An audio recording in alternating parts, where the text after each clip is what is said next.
So, Berto, why do serial killers kill? Because they like it. Why? Or no, is there such a thing as evil people? People have a conception in their minds that some things are evil. Is the death penalty ethical? I don't think it's necessary. Ethical, I'm probably going to say no. Why do we send people to prison, actually? One reason is to keep them away from society because they could hurt society. What is the insanity defense? What do you think? That's when you claim, or your attorneys claim, that you were not in control of your own actions due to some, brain defect or a brain malfunction. Did Ted Bundy have dissociative identity disorder? Did he have multiple personalities?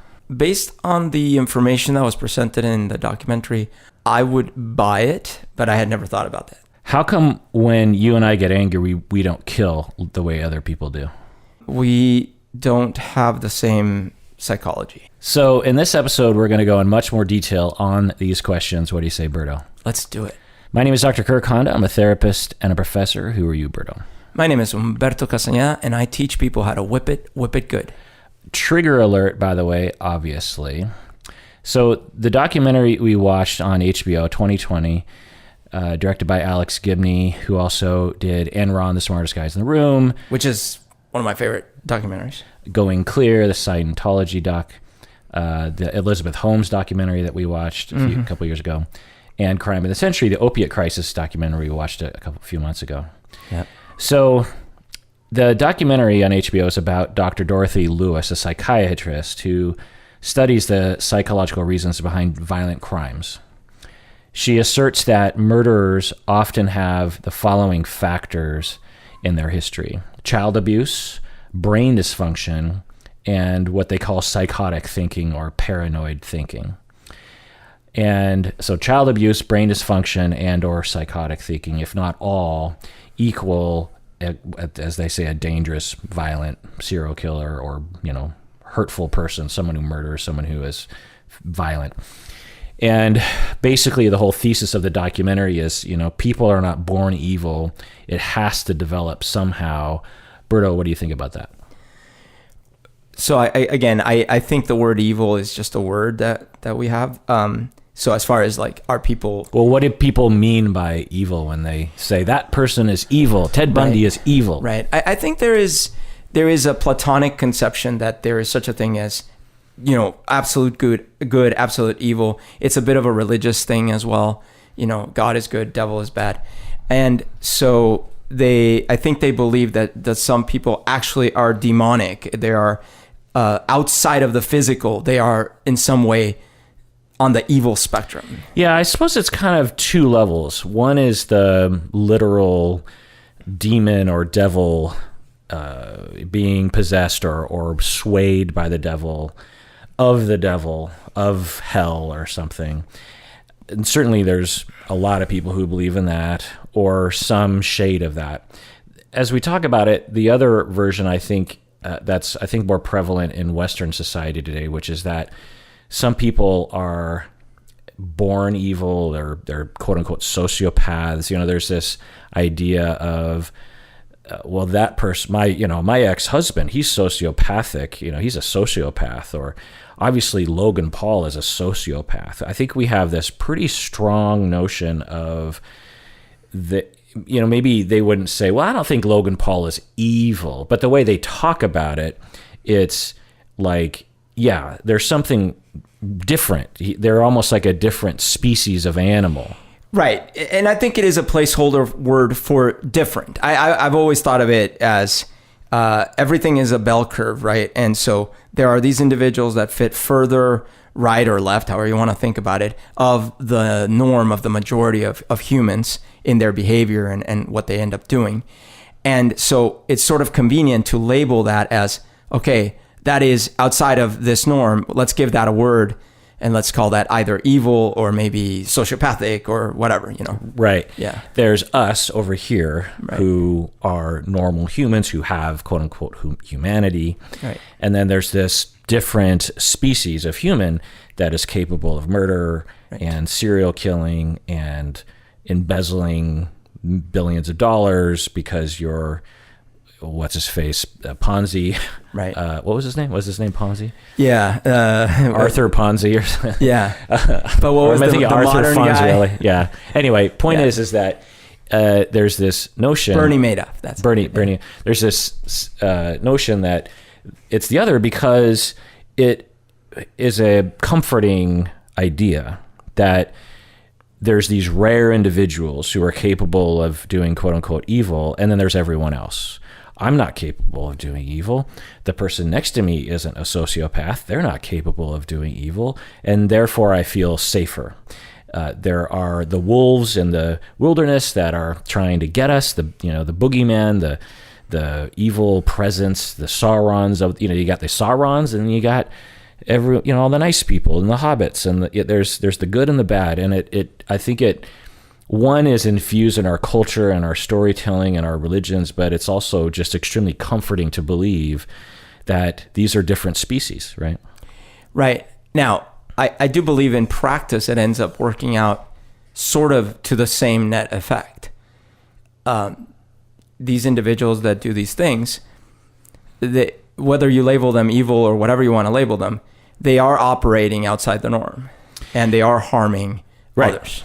Right. And we've had debates about this before, that you can have someone who murders, even as a serial killer, and doesn't qualify for any diagnosis in the DSM, other than perhaps antisocial personality disorder by definition, because they're doing antisocial things and they don't have remorse. But you can have someone who actually does have remorse and does have empathy, and for whatever reason, political or otherwise, makes choices that are psychopathic from the outside, but when we evaluate them, they actually don't possess any diagnosis. That our field is not set up to label those people. Our field is set up to label those with mental disorders that are causing problems that in their life and are centered around a concept of a construct that there's something wrong with their personality, like major depression. You have a mood problem, you have all these different symptoms that go along with it. Of course, we would look at murderous behavior as something wrong and destructive and problematic, but if that's all they did, and say they go home and they exhibit empathy everywhere else, which happens sometimes, but trying to explain that to people, that's absurd. Of course, a serial killer can't be a normal human being, they can't have empathy, right? They can't be just like everyone else, when that's not frequently what happens, but it can, it absolutely can, and it does. And that's hard to accept for people, because I think that we like to otherize these, which I get, but that's not what psychology and the DSM is set up for. And then you and I had a debate about a related part of this, which is I had this hypothesis that the DSM is prejudiced against or towards blue-collar diagnoses, not white-collar diagnoses. And what I meant by that was that I don't remember this. You said this out loud to me? Yeah, it was during one of the episodes about, because I was talking about like Bernie Madoff or these sort of individuals, and who we would not conclude, well, I don't know, maybe they do have something you could diagnose them with. Well, but from a distance, you'd be like, well, no, they were just a greedy Wall Street banker, right?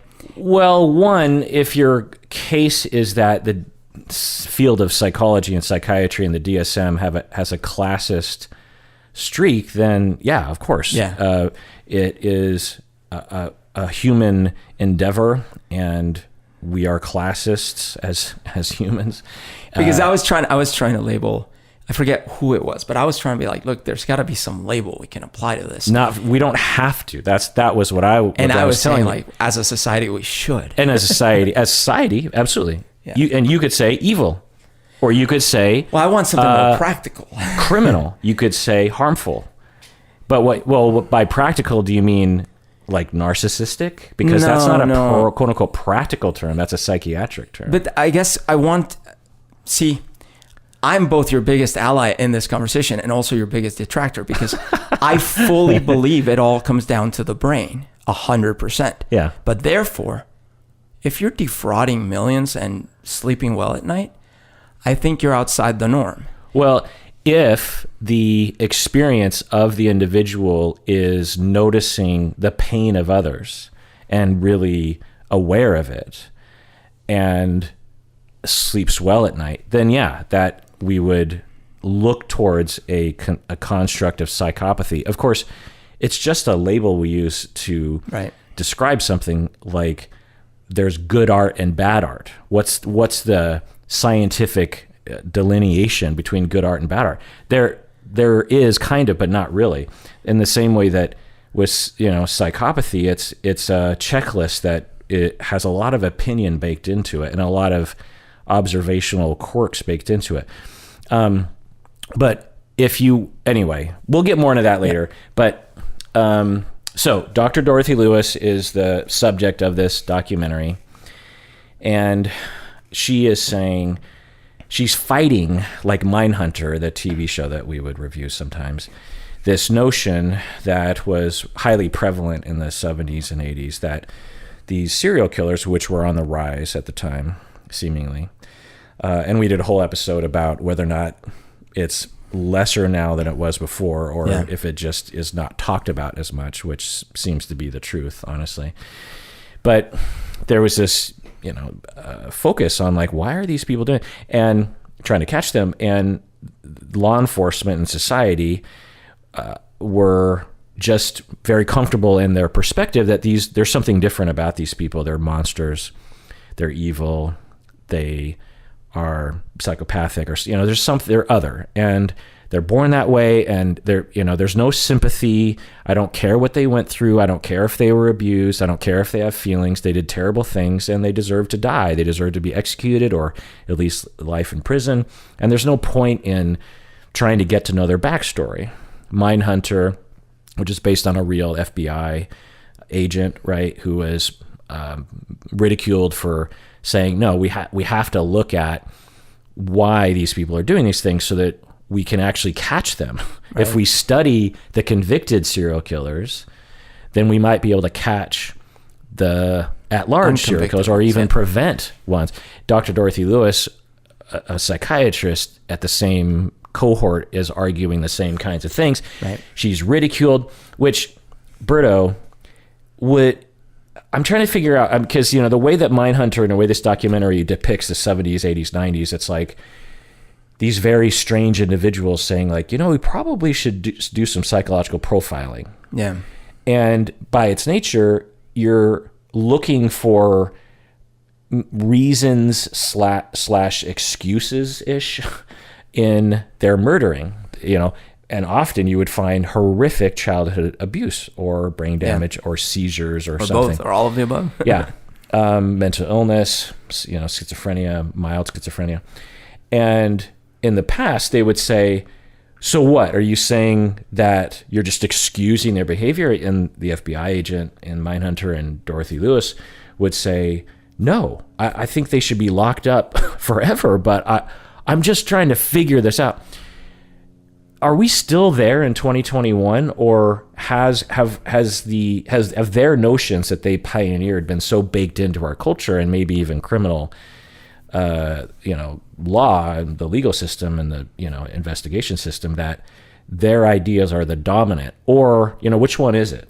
So I feel like in some ways we're worse off, because there's a significant percentage of the population that now not only demonizes actual serial killers, but they demonize people like politicians and actors and stuff, or people on the other side of the aisle. Right. But when I mean demonize, meaning like their neighbor who has a certain flag outside their, Right. And what I mean by demonize, I mean they say things, the kinds of things you would have said about a serial killer, right? You would have said, Ted Bundy is demonic. He worships Satan, right? Well, now they're like, this person smells of sulfur. They are a demon. They eat babies, right? Yeah, and so I'm saying there's a percentage. Normally I'd be like, come on, but we did the QAnon episode. It's like, no, something like 15% of Americans believe that. So it's almost like, I feel like the goalpost has moved further back. It's like, we're now having a conversation about the sanity of people that are otherwise perfectly sane. And I would extend it to really everyone. When I hear my inner circle, or I don't know what you call it, but pretty much everyone around me is left leaning. The way that they talk about Republicans is similar, even if they are moderate Republicans. You know, it's like if they voted Republican in any kind of a way, there's a very dehumanizing.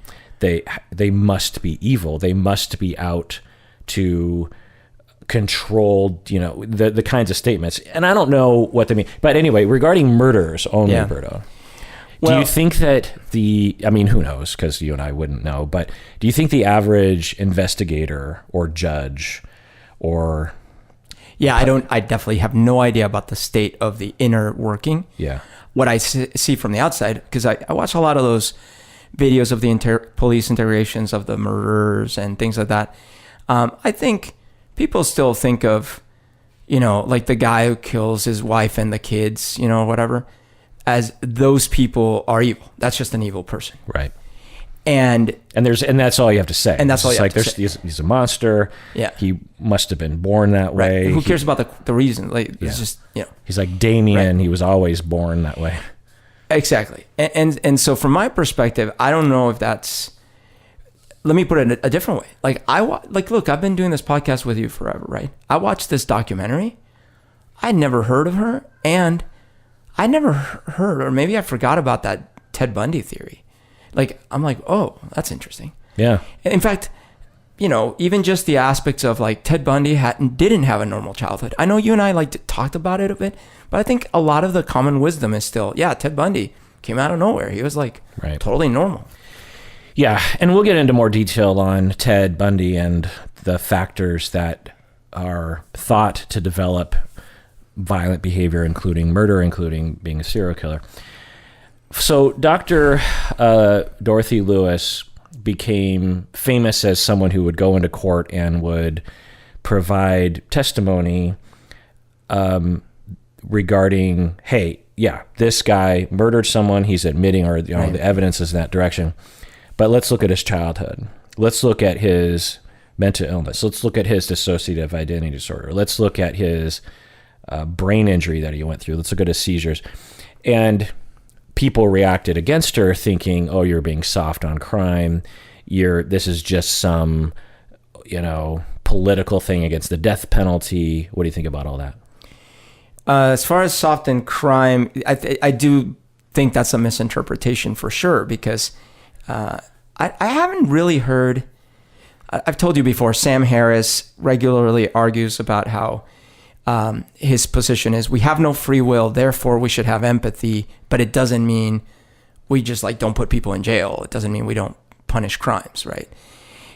So I do think that there's a misinterpretation regularly, which is if we even begin to examine or try to understand the motivations, that we're somehow excusing or saying that we're going to allow the behavior, or that we're going to not respect the victims, or any number of things, right? And that's certainly, they made that very clear, and there's an interview in there, somewhere in the documentary, they're asking them, and both her and her partner, I don't know who that gentleman was, but they both are saying, no one is arguing anything about not putting these people away from society. That's not the question. Right. It's just simply not the question at all. Right. The question is early detection, 1, 2, early prevention, 3, being able to profile these folks so you could find them more readily. 4, it'll affect sentencing. If someone doesn't suffer from a mental illness and they just decided they're just going to kill a bunch of people, because I wonder what Dr. Dorothy Lewis would say about people today, because mass murder is on the rise. It's still relatively rare. Right. But the Las Vegas shooter, for example, I can't remember, and of course, podcast people out there don't quote me on this, but I seem to remember that he was at least, posthumously found to not suffer from any kind of mental illness. He, at some point, just decided he was angry at the world and just wanted to kill a bunch of people. Right. And, what does that say about human nature and about human behavior? The thing that I always bring this back to is someone walks, they're walking down the street and they have this extremely unusual outfit on, like Lady Gaga's meat dress or something, you know? Yeah. It's their fashion choice. They're walking down the street and you're looking at them just thinking, that is a disgusting looking outfit. I can't believe you walked out of the house with that. What's wrong with you? But we don't sit there and debate and have documentaries about why that person dressed the way that they do. We don't care. We're just like, well, I don't know why that person decided to dress like that. But it doesn't matter. There's a lot of behaviors that humans do that we have no answer for, and yet we see examples of individual choices all the time. People make very strange choices all the time that don't fit the average choice. But when it comes to murder, then we're like, oh, we have to figure out an answer, and two, we have an answer. And the thing I will say is, no, we do not. In the same way, I don't understand why I became a podcaster. I don't have a scientific answer to that. I don't have a scientific etiology. Like, why is the moon around? Well, we have theories about a body hitting the earth, and we have models, and there's evidence like, well, you look at the makeup of the moon and the earth, you know, there's things that we can figure out, like, well, there's models, there's theories. But when it comes to why did I become a podcaster, these questions, there are too many factors, many of which we have zero way of measuring. You know, we don't understand the brain to the extent that we would need to answer such a question. And so when it comes to serial killing, it's just, you know, we can have models, and we should, but we should also be extremely tentative about those models. And add to that, like she pointed something out, which I think is quite right. There's a push-pull between, hey, listen, sure, if we're going to have leniency, we should have leniency about the lesser crimes. But when the crimes are egregious and super violent and like they did all these crazy movie-like things, that's where we should have zero leniency. And she was pointing out, well, leniency aside, what's ironic here is that the worst crimes, like the worst descriptions of those crimes, likely that individual had the worst childhood and abuse and or mental trauma and or brain injuries, you know? So one thing I'm thinking about is when we saw more serial killers, which were doing these kind of atrocious murders that were very like over the top and in sequence and all these things, those individuals are much rarer in the common population. But nowadays, you could have more individuals that are somewhat damaged, but not damaged enough that you would detect anything in any sort of brain scan, and potentially nothing in like a psychological profile or something. But they had some experiences throughout their life, starting young, that left them at just the right edge, that because they can grab a gun that kills so quickly, they now killed 20 people. Right. Now, they didn't go on a systematic 10-year run killing one person here, one person there, and all of them in super elaborate ways, because that was not in their head. They didn't have that kind of damage. Right. The, again, that I've said before, factor that often gets ignored, sometimes not even talked about, is the suicidality involved in these mass shootings. So many of these individuals, we talk about Elliot Rodger, for example, were suicidal primarily and vengeful secondarily. Yeah, so it's not the same profile as someone who's trying not to get caught. Right, like Ted Bundy he wasn't suicidal. No. And so many of these mass shooters are just like, well, I don't have any reason to live. I hate myself, and I'm pretty angry at the world, and I might as well bring some people down with me. Right. It's that kind of thinking. Anyway, again, but the vast majority of people who have suicidal thoughts would never do that. The vast majority of people who have brain injury would never do that. The vast majority of people who have mental illness would never kill. So it's a bit of a weird thing to identify the factors that the vast majority of time don't result in that behavior, but we use them as factors in their killing behavior. For example, the vast majority of killers, murderers, mass killers, serial killers are men. Why aren't we saying, well, being a man is a factor in these things? We don't say that because it seems kind of given or kind of a silly observation. But no one's ever talking about, well, what is it what's the biological difference between men and women? What's the socialization different? What are the experiences for men and women that are different growing up? And, but my point is that I believe that, Dr. Dorothy Lewis and others make a good case, and it totally fits with my way of thinking about how people operate, which is that when you have brain damage, it can cause all sorts of things. In a very small percentage, it will cause things that will result in murder. But, you have brain damage can result in personality changes, depression, anxiety, mania, compulsions, passing out, seizures. The brain is the center of our personality, and you introduce an intrusion, and there's going to be abnormalities that are possibly, and one of the 1,000 abnormalities could be a compulsion to kill or inability to edit yourself. That's what they're saying about one of the individuals, was that the frontal lobe was scarred, which in the frontal lobe we know has to do with editing our behavior, editing our impulses. He had the worst of both worlds because he had a growth in his limbic system. Right. And attenuation. Well, so along those lines, okay, so, and we'll get to him later, Arthur Shawcross, a serial killer that was put to death, I believe. He was found to have a cyst near his limbic system, and Dr. Lewis made the argument that would affect that increased his anger and his responses of trying to kill.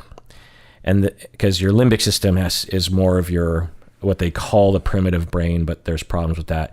Your emotions, your hunger, your sex drive, it generally comes from that area. And then he had scarring in his prefrontal cortex, which has to do with, checking in, like, okay, I want to punch this person in the face, but I probably shouldn't punch them. And your prefrontal cortex has to do with that. It has to do with restraint and planning. And, if I punch him in the face, then I'll go to jail, and I don't want to go to jail. Punch him in the face, go to jail. Don't punch him in the face, don't go to jail. Okay, I won't punch him. All that thinking happens in the prefrontal cortex in a way that a lot of animals, particularly animals that don't have a strong prefrontal cortex, have no ability to think. They just act. Yeah. Like when your cat gets scared, just runs out of the room. It doesn't have the ability to be like, is there something actually that I'm afraid of, or am I overreacting right now? And which, by the way, like an animal, especially a predator type animal, there's definitely no question of evil in there. It's like, oh, this thing's a threat. If I can slash because I have claws, I will destroy this thing because I need to right now. And we're animals, so, and this is fine. Yeah. And there is no judgment on it. Right. There's literally no judgment. There's just like, oh yeah, of course I killed. That's what I do. Right. But somehow we're supposed to be different animals, right? And we should be, right. And we have the ability to civilize ourselves, meaning with laws and with guidance, and as individuals we have the ability to internalize those rules and let them guide our behavior anyway. So that was the argument, that you have this scarring, you have the cyst, but there is no way to know that the cyst actually caused him to have more aggression.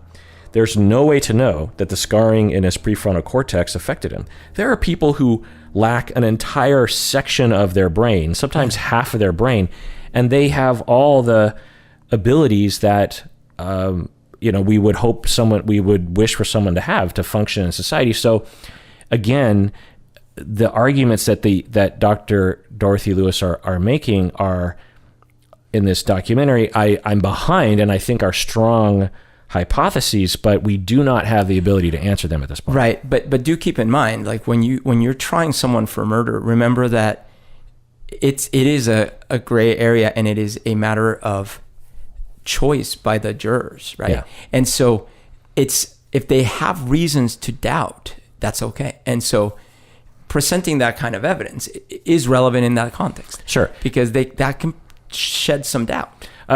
Yeah, I don't know how jury members cast some doubt. Sorry. Yeah, I don't know how jury members interpret expert information like that, but the way that the documentary laid it out, there was no other, like if they had turned to me and say, okay, what do you think about what Dorothy Lewis just said? I would say there's a strong possibility that what they found in the MRIs had some effect on his personality, but at this point in time, we have no way of knowing if it did. But it sounded like, I don't even know if it was presented, because she said that the prosecutors didn't want to use any of that. Yeah. But I'm just saying, if you didn't know any better and you watched this documentary, you would say like, oh my God, they found this scientific evidence that backs up that his brain was damaged or abnormal in a way that isn't his fault. That's another thing we think about. If you get cancer, it's not your fault, right? If you get brain cancer and you didn't do anything willingly to raise your risk of that or something, or even if you did, right? We don't think of that as you're to blame for that. And if you're not to blame for the cancer in your brain, then and the cancer in the brain affects your personality in a certain way, then we say, well, you're not to blame for that, right? I mean, that's kind of the point of what she's saying. Well, and I go way, way, way further. I think I mentioned this before. So I've definitely come to believe that blame is a total meaningless thing, because no one is ultimately, no one can really control from the start of their being born and all the way through whatever they do. They can't really control the variables, right? So in the end, no one is really in control of their life to some level. So rather than punitive and like angry punishment, I always think of it now as like, well, it sucks. This is tragic all around, but we need to contain this individual. We can't have them integrated in society anymore because we think this is a bad match. However, I do believe that if, while you're making those determinations, if someone's doing something so outside the norm and they happen to have abnormal brain damage, that should be listed in the factors to consider, even if you can't prove conclusively, right? And you should say, and the reason I say that is because... Meaning that their sentence should be reduced or the charge should be reduced? Well, in this case, about the death penalty, because what happens is that most people don't agree with me. Most people do believe there is free will, and most people are in charge of their own decisions. So of course they're going to believe, unless someone convinces them that someone is literally missing all their faculties or was having a psychotic delusion or something, they're going to believe that person was fully in control over their destiny, their life, and their decisions. Therefore, we should punish them and kill them. And well, not everyone that believes in free will believes in the death penalty. Fair enough. But I think a lot of people, especially back then, I think might have that tendency, right? Of like, because, it's a natural human thing. To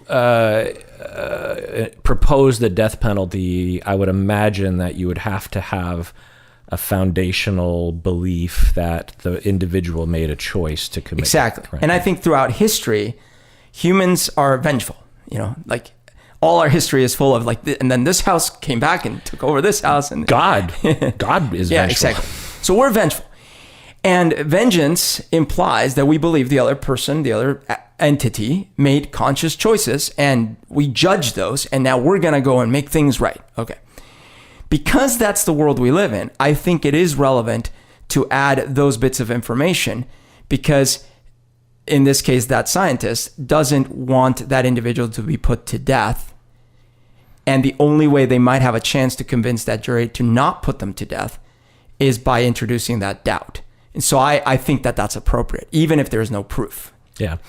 And just to briefly summarize the free will discussion, as I understand it, there is a common simplistic belief that humans are always in control of everything they do, and that any behavior you observe in another person or you hear about them doing in the past was done with sufficient forethought and volition and understanding of what one did. I actually, for the very first time in my life, at the age of 50, was the cause of a fender bender. I didn't hit another car. I hit a pole in a parking lot. Oh. So, one, I have this bigger car now, which I've never had before. Two, the parking spaces were some of the tightest parking spaces I've ever, you know what I mean? Oh no, I hate those. Yeah. 3, the post is this skinny post in my blind spot. Oh no. So, it's one thing if there's a whole wall right next to you, as you're pulling out, right. You can see, you look out I get in the car and and the other thing is cars now have these reverse cameras. Right, the little cameras, yeah. And so what I do, and the other thing is cars now, if you just look back on most cars, you can't really see out the back because of all the structure because back in the day, there was hardly any structure to the car for safety reasons or style reasons or something. Now you need a camera because you can't really tell what's back there, And the windows are darker too. Right. Yeah. And so it's my fault. I should have known, but I was, so the pole is on my left blind spot, and I was kind of turning right as I was pulling out of the parking spot, and backing up, or left, sorry. Anyway, and I just, my door hit the thing. And did I do that on purpose? Most people would say no. But did I neglect to look? Well, yeah, because that's my responsibility, right? I made a choice to not turn my head and look in the blind spot, which is what I should have done. And that was a choice I made. Other people would say, well, given all the factors that I was with my niece and we were chatting about some nerd stuff. She likes nerd things, Dungeons and Dragons and stuff. And so I get pretty distracted when I'm having a conversation while driving. Whenever I almost get into a fender bender, it's always because I was talking to someone in my car. Anyway, so the debate is, does someone, on one hand, it's this kind of silly notion that we always have free will, that if, you take someone and you beat them down, you oppress them, you are racist towards them, you fire them unfairly, they're in poverty, they're unemployed, and then, a police officer pulls them over and is just like, doesn't give them a warning, gives them a ticket, and the individual gets aggressive somehow, or, verbally or physically or something. And it's like, well, hey, that's your choice. But then when we start to take context into consideration, when we start to take the brain in consideration, we know that, no, we are not completely volitionally acting individuals. We are, biological things that have all these impulses and brains that are just a bunch of mush in our brain. And we have contextual things and mood things and diet things and sleep things and neurochemical things.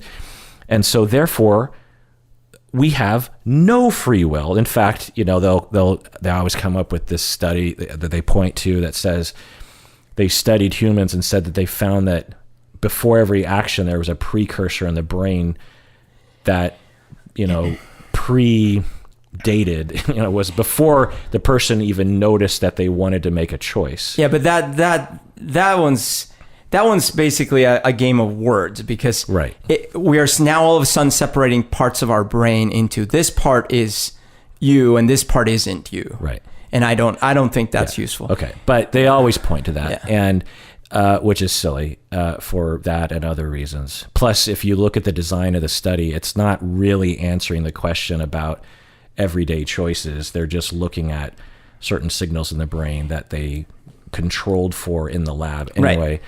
So the impressive study would be if you could, which we can't, but if you could somehow predict, let's say even 10 minutes ahead of time based on variables that you would analyze on a supercomputer, and say, this human is going to do this, and then the human does that reliably 100% of the time. Well, even now that, we know.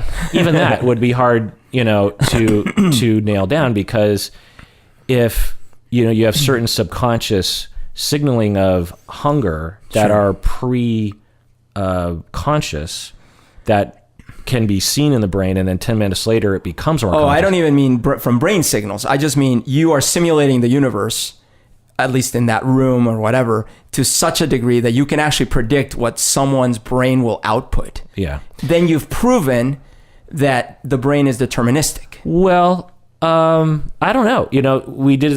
I'm reminded of our conversation in devs, because this was that whole conversation, right? But anyway, I find that it's usually dudes who are on the internet just railing about how stupid all the sheeple are for believing that they have free will when in fact they don't. And I find both groups to be silly. The question of free will is so complicated, and the question of consciousness is so complicated. To reduce it to statements of I have total free will or no one has free will is incredibly reductive, and to some extent, as I think you were saying, kind of a moot point, because it's like, well, we have to do something. We have to operate in a world that takes into account choice. Otherwise, we should just throw up our hands and say life is meaningless. The only part where I actually found value in it was the Sam Harris angle, which is how should we feel, and how should we feel when we are taking action about things that people do. Right. And so but the free will aspect of that, which is part of it, but to focus on that instead of focusing on, let's move away from the all free will point of view, and let's start taking into account not only free will, but also contextual things, neurochemical things, societal things, mood things, other factors that are not under that person's control, and isn't reasonable to expect that humans would be able to monitor or control those kinds of things. And we have to, one, because that's fair and it's a more accurate way of looking at human behavior, and two, it helps us to intervene. If we're just going to look at how do we prevent X from happening, we have to take in consideration context, not just free will. That I get, but to say that we have no free will, I find to be too simplistic. Well, maybe, but the way to me is like it's undoubtable to me that there can't be such a thing in any universe as the free will as we think we define it, as commonly simplistically understood. But yeah. I have a notion of free will that takes into account all the known science that we have, that includes all the things that I've mentioned. I call a component of human behavior having to do with quote unquote free will. Yeah, if you just mean, hey, we live in a society with laws, and so we're going to enforce those laws, I'm with you. We should enforce our laws because we are part of the machine, and just like we're carrying out the program, so to speak. But in reality, every single thing that's happening is the culmination of every single thing before that, right? So this is why I believe that, and trust me, for a lot of my life, I was like, oh, I wish I could punish bad people, and I was like, I had all these fantasies of how much I would torture someone that was bad and stuff, which is kind of crazy, right? But now I think of it like, oh, I see. That's the moot point, because of course we humans, we are within the machine, so we don't want chaos, we don't want death, we don't want all these things, even whether or not those are meaningless in a universal sense. We don't want them. So we do have rules, we have laws, we should enforce them, we should keep people separated that can't follow them, etc. But there's no point in being angry and, oh, they need to pay, oh, we should torture them, because it turns out they're just following along. They're just following the natural consequence of everything that was put into their head, into their path, into their surroundings, etc. Yeah. And to me, and I get the connection between the free will discussion and laws and like political anger or something. But to me, those are separate but related ideas. So when people, when I start saying, there is some free will, I think some people are saying, so are you saying it's justified to do X, Y, and Z to these people because of the choices they make? I'm like, how did we get there? I mean, I get it, but yeah. What we do with laws and punishment or anger at certain groups of people, that's we can still you can have the idea of free will inserted into behavior and also have compassion for people that are doing things that are destructive that you deem as destructive. I don't think that by assigning free will that somehow justifies political wrongdoing or harm to other groups of people. You know what I'm saying? Yeah. So before we go to break, let me go over a couple of things. So, because I want to close out the discussion of why serial killers will kill or why murderers will kill that's proposed by this documentary. So they say that it has to do with abuse, right? A lot of times, but not all the time. But how do we answer this question?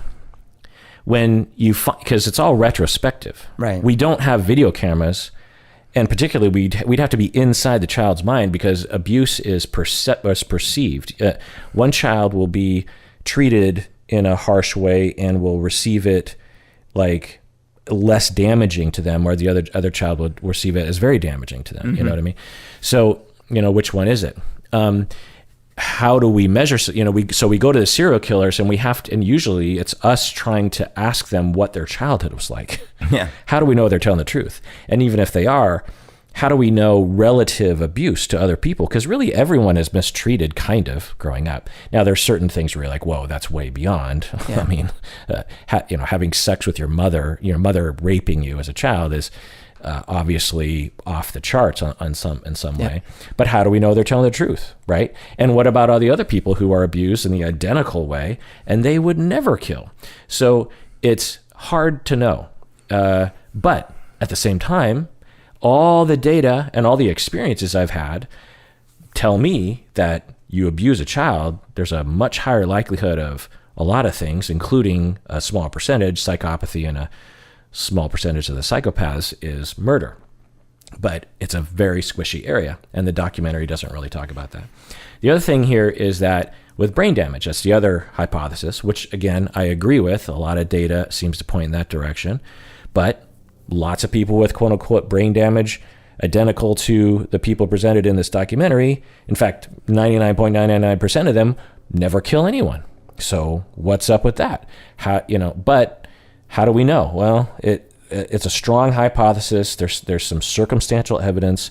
In the future, we'll probably nail down the exact function and the exact micro measurements to figure out, this person has brain damage in this way that affects the wiring in this way that leads to down the road violent behavior, whereas this person has a different kind of brain damage that affects this thing. I'm guessing we'll get there, but we're not there yet. The third thing is that the idea of psychosis and paranoid thinking that can lead to this sort of thing. Again, most people with schizophrenia, vast majority of those who are on the spectrum of paranoid psychotic thinking, never kill anyone. Right. But it seems a strong hypothesis that when you do have paranoid thinking, particularly we'll go into some actual cases after the break, it's like, oh, well, yeah, I mean, if you believe that, then murder almost seems like absolutely necessary, logical. Yeah.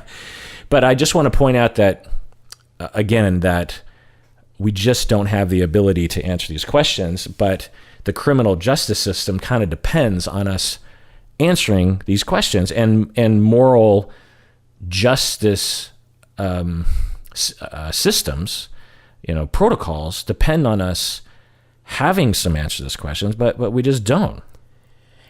Now, it seemed to me like the biggest rift between the doctor and her community was around the MPD, right? The multiple personality. Right, which we'll get into in a second. Yeah. But let's take a break. What do you say, Berto? Let's do it. Okay, we're back from the break. So I'm going to run by some scenarios by you, Berto, and you can tell me whether, what the cause is of the behavior, and if the person should go to prison for life or death penalty or whatever. My perspective or Your perspective. Okay. A woman suffers from mild delusions. These are real cases, by the way. Suffers from mild delusions. She's in and out of treatment. Her symptoms kind of come and go. Some days she has, a lot of symptoms, sometimes not. But she's doing okay. She's functioning, raising kids. She's married. Her husband is, for separate reasons, just doesn't want to be with her anymore and asks for a divorce. She gets very stressed out. Her symptoms increase quite a bit. She goes to the hospital because she's depressed and she's starting to see things, hear voices, put on meds. Meds work kind of, but she may or may not take the meds, being discharged. Her symptoms become very pronounced, and she believes that her 2 young daughters need to die or else the devil will take them. And she kills her 2 young daughters. And she is, she turns herself in probably at some point, and there's an investigation. They take the history. She is symptomatic. She goes on meds. She realizes what she did. She feels terrible. What's the cause? But that's the observation, right? Yeah. We don't know what's in her mind. We can't know. Right. She could be faking the whole thing. She could have killed her kids because there are people who do that when a divorce is happening, either out of revenge or they are, sometimes it's like, well, if we don't have kids, maybe you'll take me back as your wife. There are people who would do that, and they're not schizophrenic. They're just bad actors, right? They're just making terrible choices. So who knows? But given what I said, what's the cause of the murder, Berto? Well, who knows? But it seems like there's enough data leading up to those murders that I wouldn't ignore. I'd be like, well, there were treatments this person was on. There were meds involved. There were reports of hallucinations. So, yeah, it seems like the reality in her head was definitely not what was the reality. So I would say she was having some sort of psychosis. And that's the cause of the murder. The psychosis caused the murder. It sounds like there's a good chance that that's the case. Right. Yeah. Okay. Now, some people would say, well, I don't care. Most psychotic people don't kill their children. Yeah. So how can the psychosis cause something that for 99.999% of other people with the same problem, they don't do? Right. Because not every psychotic sees the same thing. Yeah. Yeah. Right. But it raises this question of, well, if because psychosis doesn't dictate that you want to kill someone. Yeah. Psychosis is a descriptor, a label we put on people who are exhibiting behaviors that indicate they are not in touch with reality in one or a number of ways.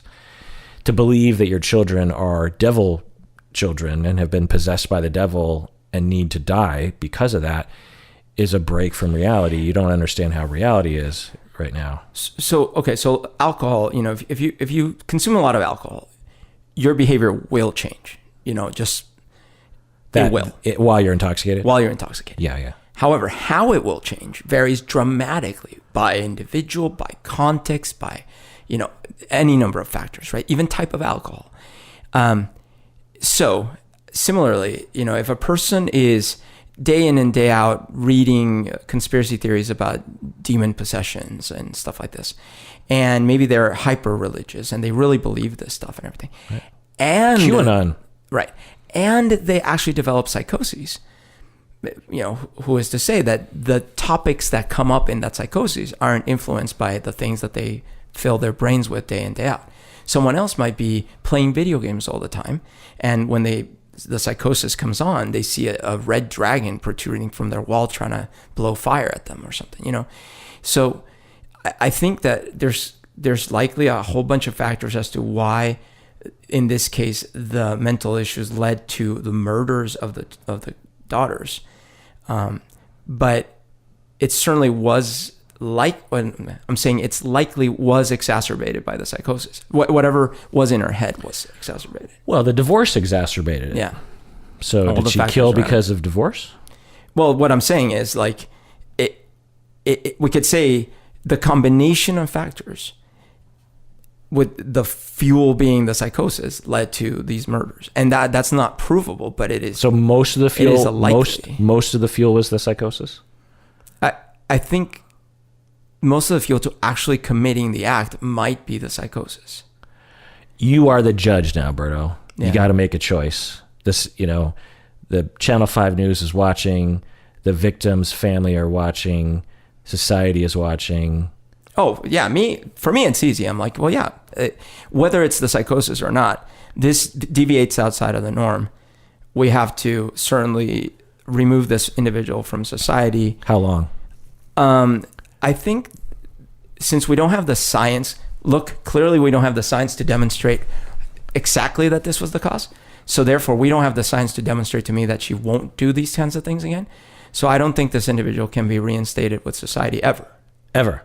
Life in prison. Until you show me the science that proves otherwise. Okay. So then expert comes forward, which is what would happen, and say, well, she is not guilty by reason of insanity, which is a bit of a nonsensical phrase because it's not that they're not guilty. They're actually guilty, but they're not, they didn't know right from wrong, so they didn't know that they were committing a crime is what that means. It's not a question of did they do it or not. It's a question of did they understand what they were doing, right? Like an extreme example would be someone takes Ambien, this is another true case. Woman takes Ambien. So did you know that Ambien affects women, if I remember right, twice as much as it affects men? I did not. So when they did research on Ambien as a sleep medication, they only did it on men. Oh. Do you know why they only did it on men? Because the researchers were male or something? No, well, partially. But most meds are only tested on men. Do you know why? No. Because they don't want women who are pregnant. Oh, okay. And they don't want to screen that. And some women might not know they're pregnant. Sure. And they don't want to screw that up. And they don't want to be liable for harming a fetus because, medications can harm in the development of an unborn child. That seems like a gaping gap. Yeah. Right? Seems like you could probably at least, do 1 out of 10 trials on one. Yeah. But they measured the effect, the dosages, and they just applied the dosage to everyone regardless of gender. And women were having humongous symptoms from this Ambien thing.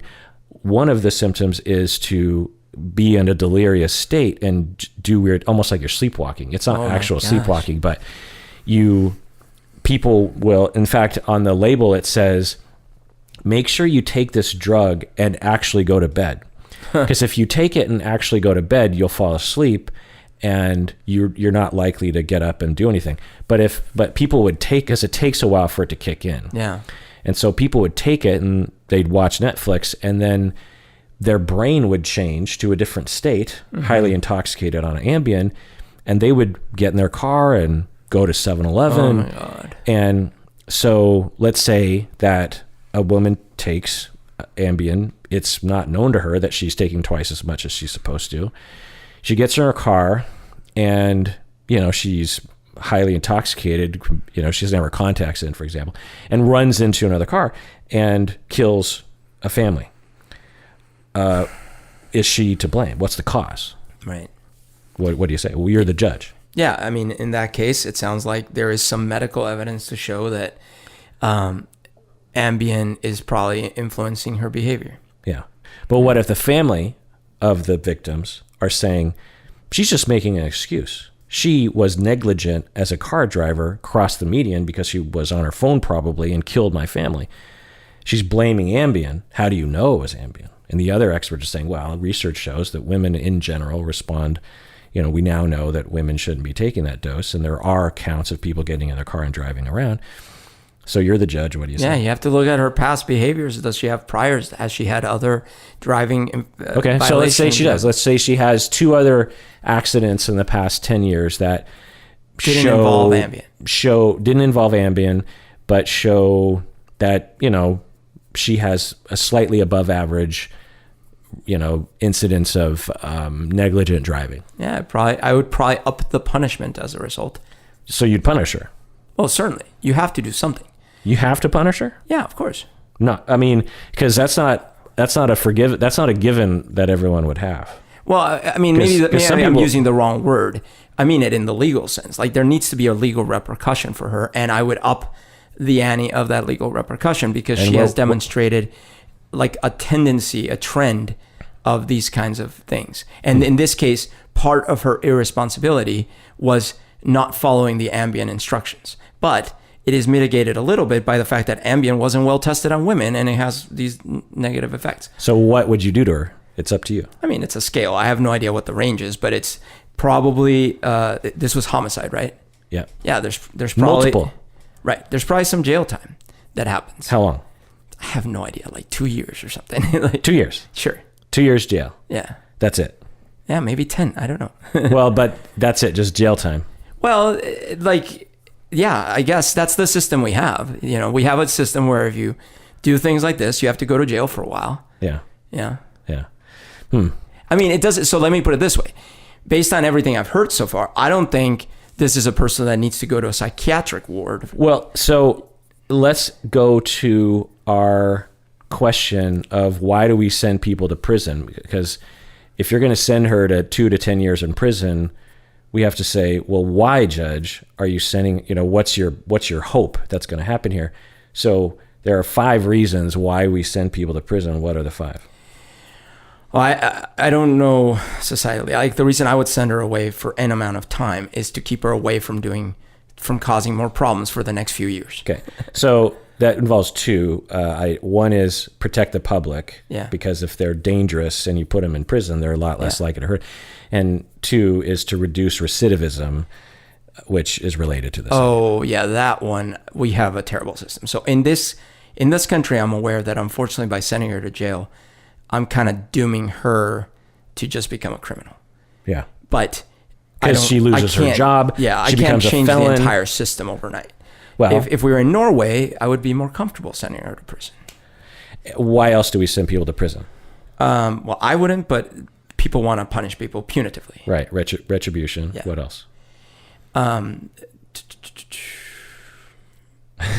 It's the main reason why supposedly we send people to prison. One of the main reasons.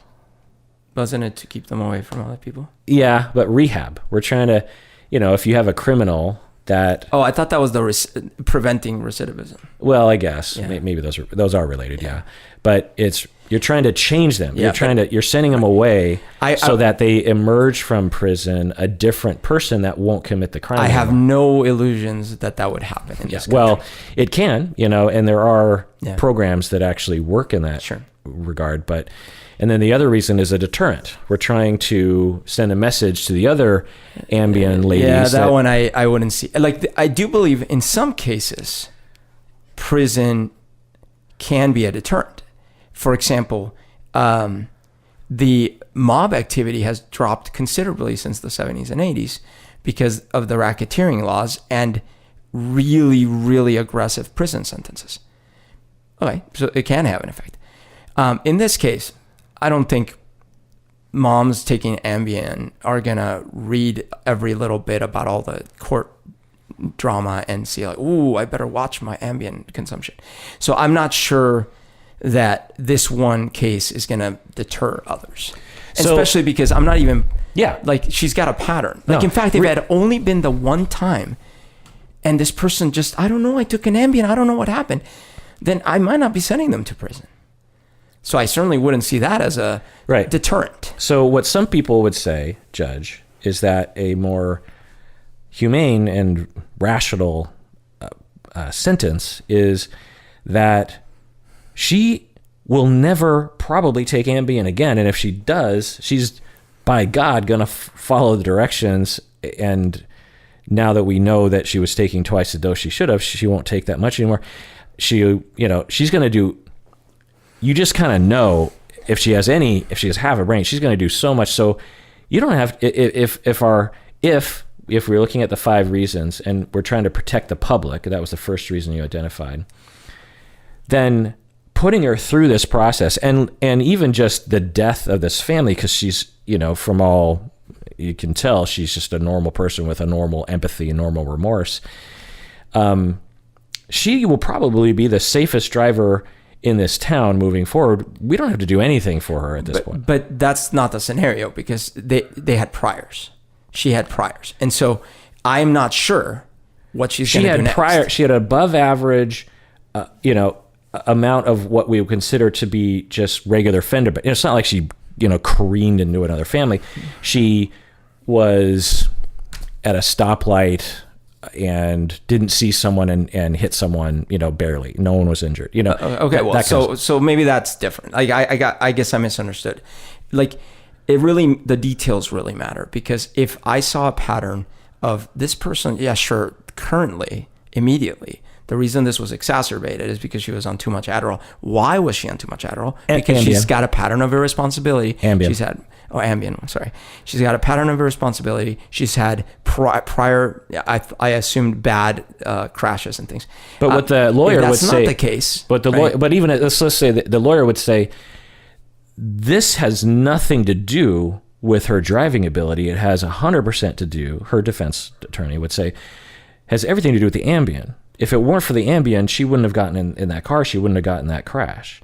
So you shouldn't be regarding her previous accidents as a factor here, because, for the previous 3 years, she's driven fine. There's nothing wrong with her driving. There's something wrong with the Ambien. And previous 3 years is a long time, right? But I would say, depending on her history, did she actually take double the dose? Why did you take double the dose? She took the doctor recommended dose. Oh, okay. See, you're adding a lot of attenuations here. That's what I said from the beginning. Well, no, because she didn't know the dose was okay. double. Maybe I mistook that part, but I also misunderstood that her background in driving is a little bit more normal sounding.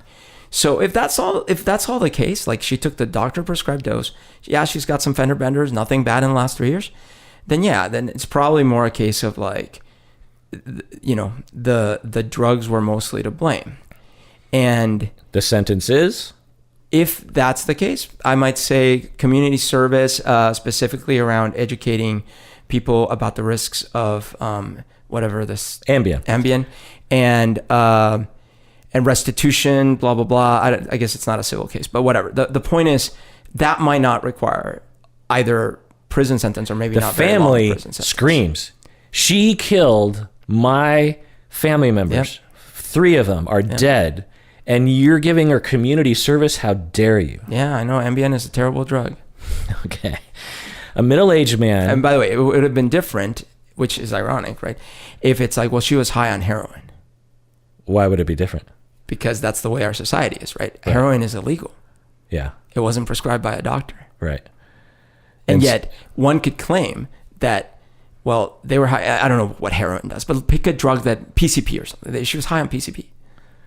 Well, that's clearly the cause. Well, that would be an even better excuse, right? Like, well, I don't know. I was high on PCP.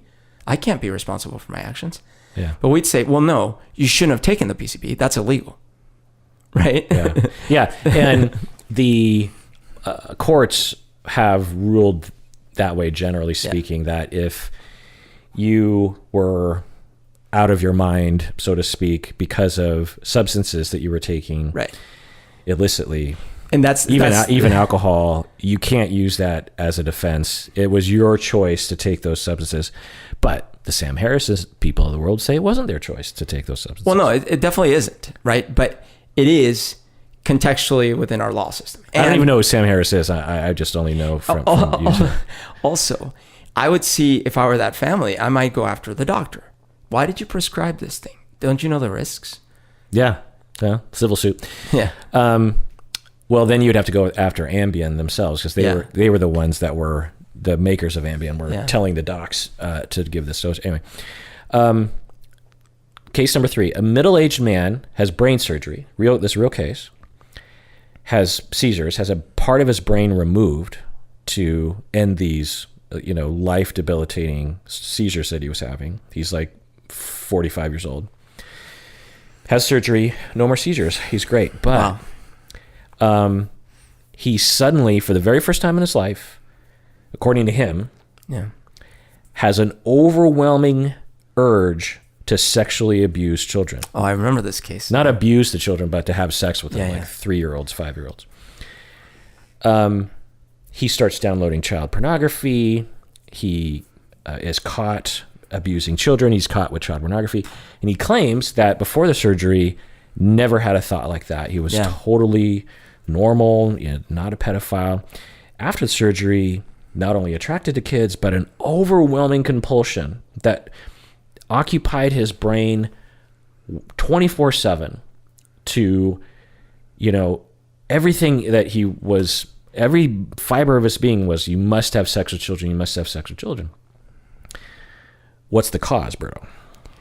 Well, it's hard to know. They could be lying. If we don't have compelling evidence either way, for me, it doesn't matter as much, because if they're abusing children, they're not in control. So we need to stop that. And I don't know if, obviously our laws aren't set up this way, but if I could, I would say, give that person the option. Do you want castration or incarceration? Castration doesn't end pedophilia. Oh, if it doesn't, then it'd be. I thought that's one of the treatments they do. Chemical castration. Well, whatever. The point is, I would be like, well, unfortunately, not for most abusers. It's not okay. So if it's not, then I would say, well, unfortunately, you have to be removed from society. I'm sorry that the surgery might have caused this, if you're telling us the truth. But unfortunately, we have no cure for pedophilia. Yeah. And you've done it enough. We have no way to track you. We don't have the resources. I wish we did. Okay. So, there are things, and you're not in this field, so you wouldn't know, that can be done treatment-wise and have been shown to have some effect, maybe not as sure of effect as we would need in order to, say, let them back into society, but that won't take away the pedophilia, as you said, but will take away the behavior. Giving people ways of managing their compulsion, this similar way of someone who's addicted to heroin or alcohol or gambling. The urge might always be there, but people can have systems in place so that they don't actually act on those things. Do they have to take, is it something they take voluntarily? Like they have to take a pill on a regular basis kind of thing? Sometimes meds can be involved for sure, but other times it's group therapy, it's check-ins with family, it's monitoring what's on their computer, it's things like that.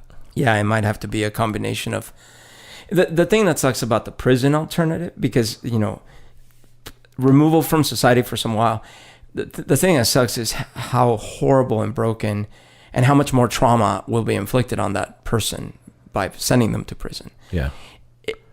And does it do the job that we're hoping? Because, so let me ask you, Berto, as a judge, what are you hoping? You have these tools available to you to punish or to sanction.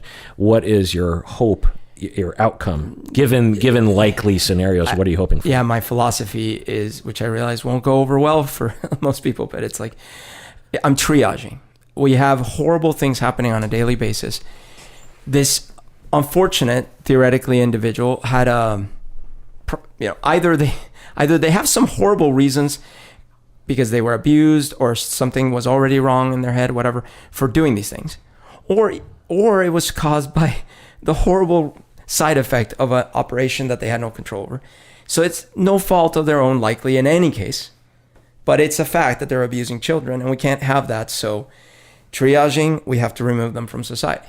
Now, again, if there are proven methods that we can look at and say, that's different. But so if someone steps forward and says, we have a treatment protocol and a monitoring system that can be put in place such that tomorrow they could be in a halfway house. Sure. And if they step outside the bounds of the treatment, they will immediately, they have an ankle bracelet right. and can be found and will go to prison. Will you allow that, Judge? Especially if this is not, it also matters the severity of these crimes, right? If this is, if this involved murders and torture and all these things, probably wouldn't take that risk. 3 children sexually abused over the span of 4 months. Yeah, that sounds like likely some middle ground, right? Like they won't have to be tortured, abused, and further traumatized in prison. And we are taking a bit of a risk as society, but not as big of a risk. So you're saying you will allow me as the lawyer, as the recommendation sentence of tomorrow, enter a halfway house where they can actually have a job, they can socialize, they can go on a computer. Yeah, if you're showing me data or I'm aware that these kinds of programs work, and there are, to some extent, measures in place that will, and these kinds of people don't, they're not like Ted Bundy's where they're not going to get very far before we round them up, that kind of thing. Now, people on the other side will say, he abused my children. Yeah, it's horrible. For 4 months, and he's going free. Yeah. He's not going to prison. Yeah. What's wrong with you, Judge? Yeah, I know. The universe we live in is very weird, unjust, and we're trying to do the best we can to balance all the factors. Yeah. I mean, so you see because cause plays a role in the legal system. You're, as a judge, not caring. You're just, I don't really care where it comes from. I'm more practical about the future. But the way our justice system works, cause means everything. That if the person did it because of the brain damage to their brain, then they're not culpable. We have a very black and white legal system. Not culpable. They're not guilty by reason of insanity.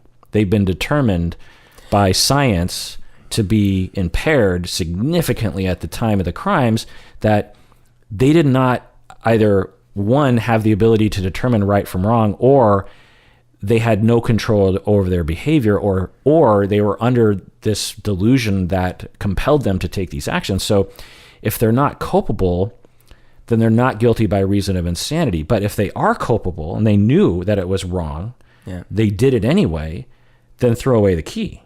But if they're not, then we need a more humane answer. And that's what this documentary kind of lays out, I think, a little bit, right? In some ways, I really do wish that all prisons were actually, quote unquote, insane asylums, but not really that connotation.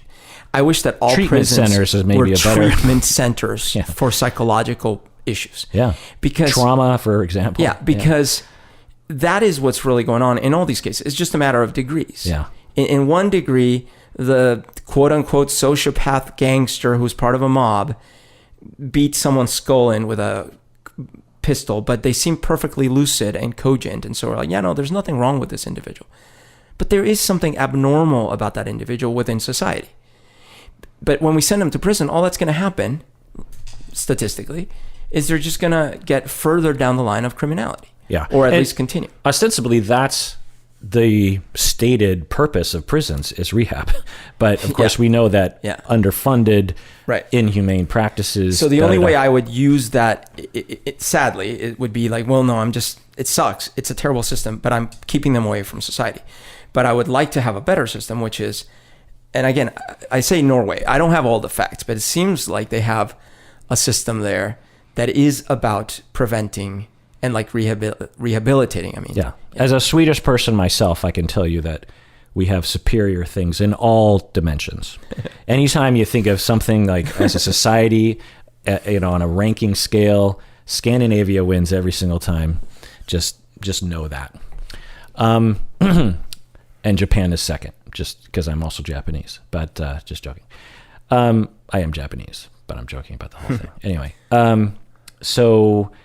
Yeah, I'm not an expert on this. I am trained as a forensic psychologist. I did learn all these legal when I got my doctorate, they allowed us specializations, and I chose forensic psychology mostly out of curiosity, and briefly contemplated working in that field, but quickly realized that it was extremely tedious. It always seems cooler than it is, Wouldn't it be boring? Because you're sitting there, tell me about your childhood. But it's forensic, so they're already dead. So you're just talking to the skeleton.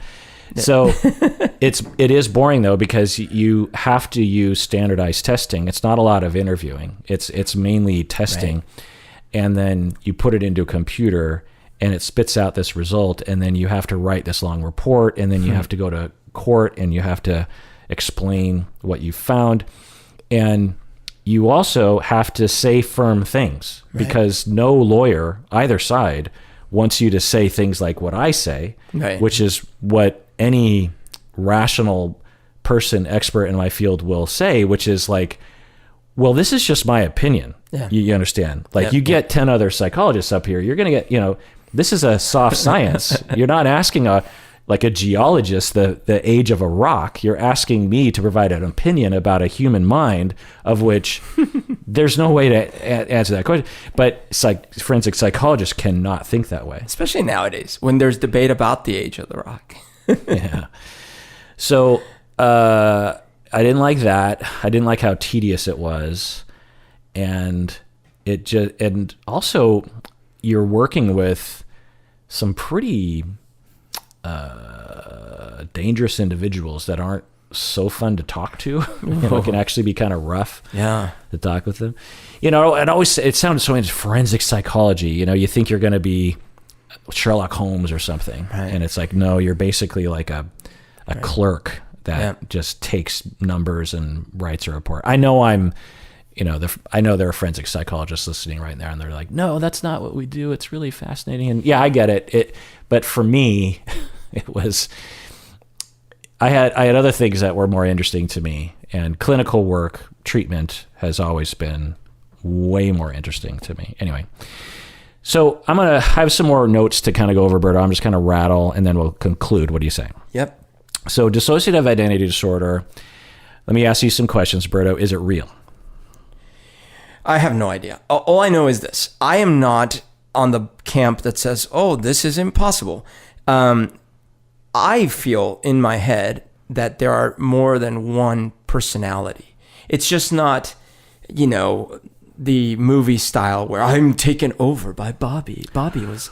Well, let me answer the question. Sorry, let me just... What I mean by that is, so it's not hard for me to imagine a range of that. I see.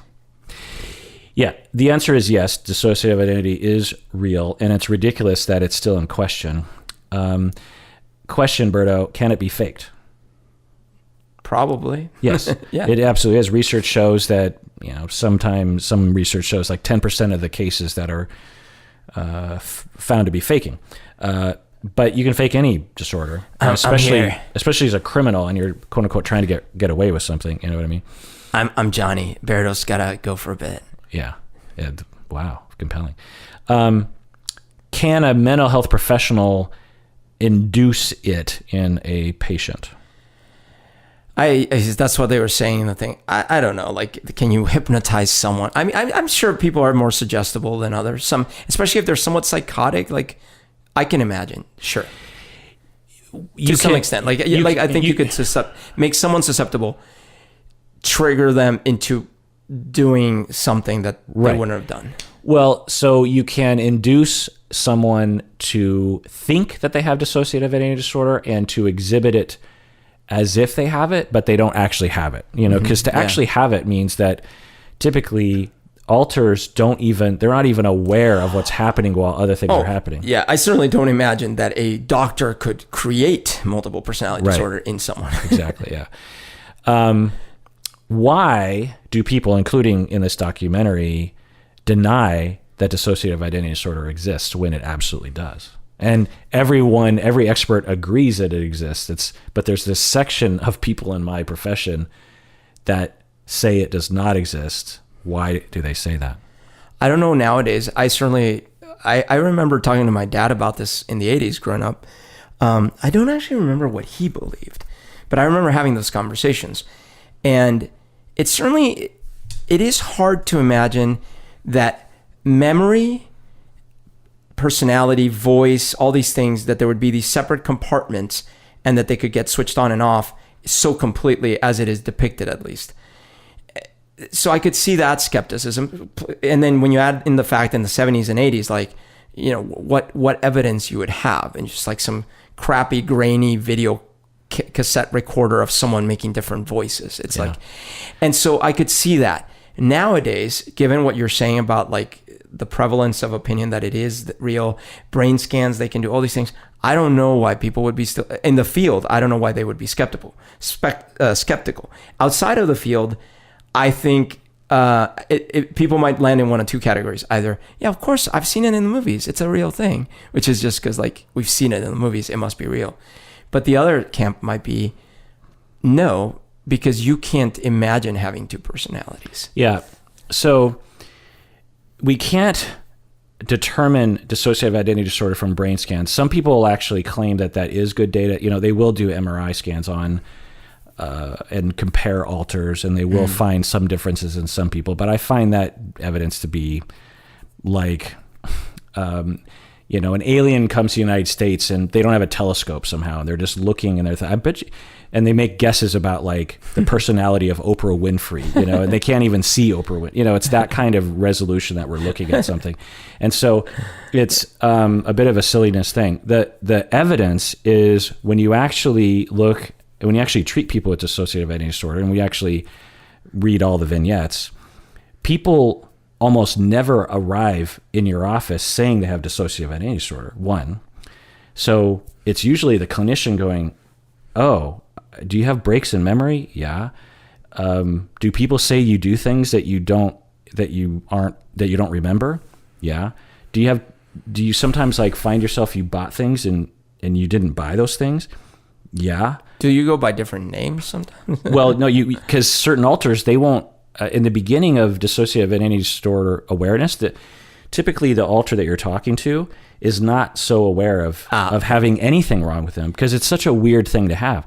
And so when you start to, zero in, and then you consider all the trauma that they've been through and other kinds of things, these individuals with the clinician will start to get to know the individual, and then that's when the dissociative identity disorder is determined. Almost never does someone show up in the office and say, I'm 5 different personalities. It's almost never that way. And dissociation, when of any sort, particularly dissociative identity disorder, the individuals do not want to have it. It is terrifying to think that you have 30 other individuals inside of you that can take over at any time and do whatever they want to with you. These people are depressed. They are highly suicidal.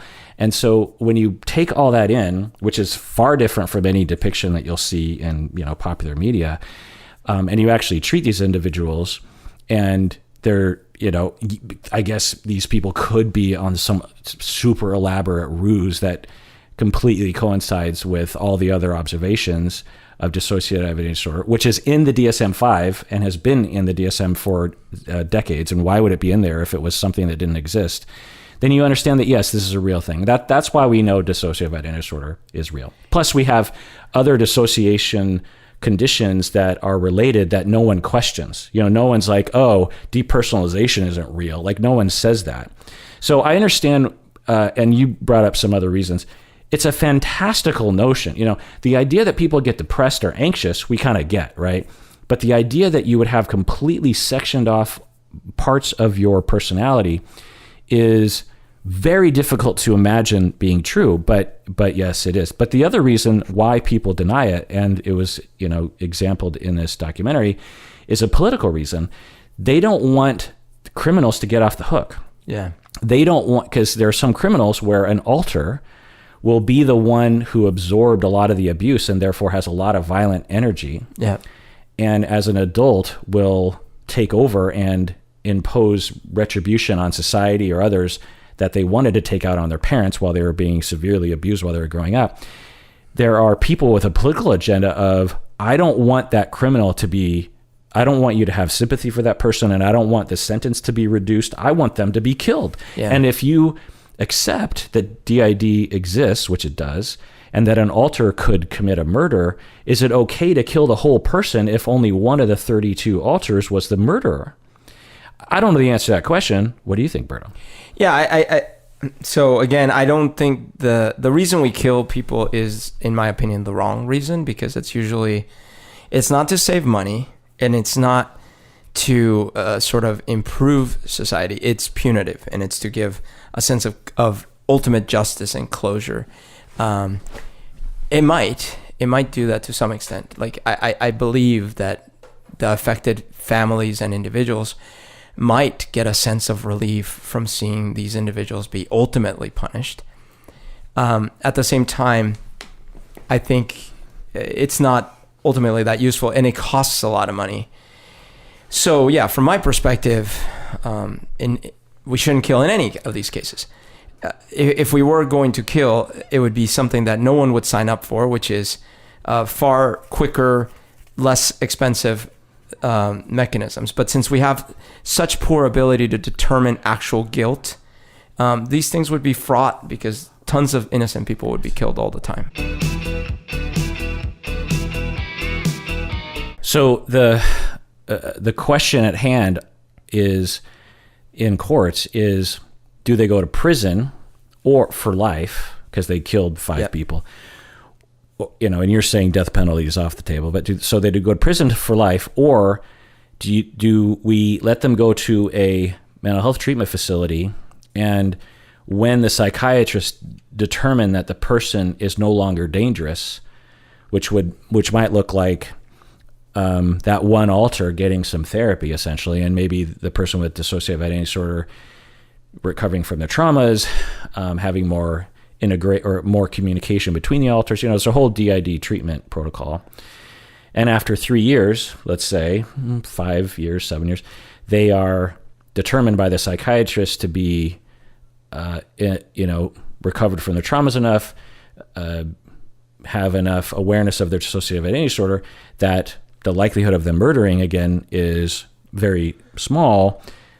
Do we let them have that option, Berto? Yeah, it depends on the extent of the crimes and therefore the risk, as well as the extent of the science and the proof.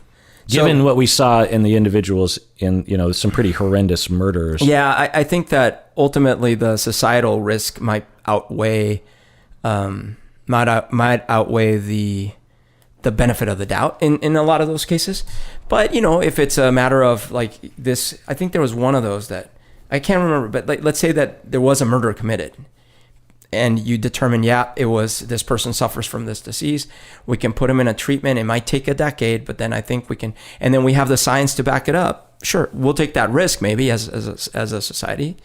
But one of these individuals that is for a decade been murdering systematically and torturing and all these things, am I gonna even take the chance? No, because if the science happens to be 1% wrong, it could still be disastrous.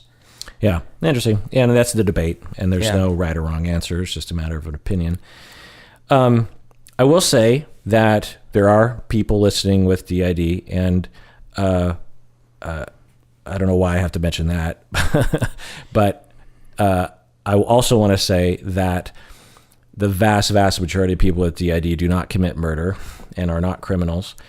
And the documentary kind of made DID look scary. While they were introducing that idea, they had these drawings that if I didn't know anything about DID, I would have been like, oh, DID, it's so like, the movie, the M. Night Shyamalan movie Split, it was another example of this. One of the alters was this murderous monster. And a beast. Yeah. And it's like, no, DID, if you think of dissociative identity disorder, don't think Fight Club, don't think Split. Just think of someone who is a massive trauma survivor. Just you have to go through some horrendous trauma, 0 to 5, ongoing, to develop any dissociative disorder, let alone dissociative identity disorder. So think of someone like that, probably depressed, probably suicidal, probably their life is a bit chaotic, probably just trying to survive day to day, honestly. And by the way, the thing you're mentioning about the trauma, like that's why I felt like I could relate to some extent, to some very small, but some extent to this idea of multiple personalities, because in my life, when I have been acting out what I consider as acting out traumas, it really did feel quite practically like there was a different voice in charge of me during those times. Now, it's not a thing where I blacked out and I didn't, no. There were conversations happening between the one voice and the other voice, but it was someone else in charge. It really was a different version of Berto. And I have a very, very, like mine is like maybe the more common thing that we all experience, but I still feel like, well, yeah, but I don't think there's a difference between saying like that little voice in my head from not being able to explain, like, why did I go on that shopping rampage? Why? There's like one day later going like, why did I do that yesterday? Yeah. Well, you were there. Why? Yeah. I don't know. Yeah. I was there. Why did I scream and yell at my spouse all of those horrible things that I wish I never said? Yeah. And so I can see the germ, and I could see how like in an even more traumatic, even more extreme case, it dissociates enough to where like, I don't even remember that. Right. It's severity and neurological. Yeah. It's not just like, but there's clearly a choice, it's a brain change that occurs. And there's clearly neurology there. Marvin Minsky, famous AI researcher, he had this thing about the society of mind. And it's essentially like how that's kind of the experiences. There's all these little micro pieces of your personality always kind of competing for attention and putting little thoughts up to the forefront and things like that. But in these cases, like what I'm describing, I'm hearing the little conversation in my head between the two voices, like the angel and the demon thing, right? There are literally neurons creating English language conversations that are two different ones. Yeah. And they're arguing with each other. Right. Yeah. People talk to themselves, so seen in that light, then dissociative identity disorder, as you say, is several layers beyond that. Right. But, yeah. Right. And well, anyway, so the other thing I'll say is that Dr. Lewis in the documentary, to me, seemed way too convinced that these men had dissociative identity disorder.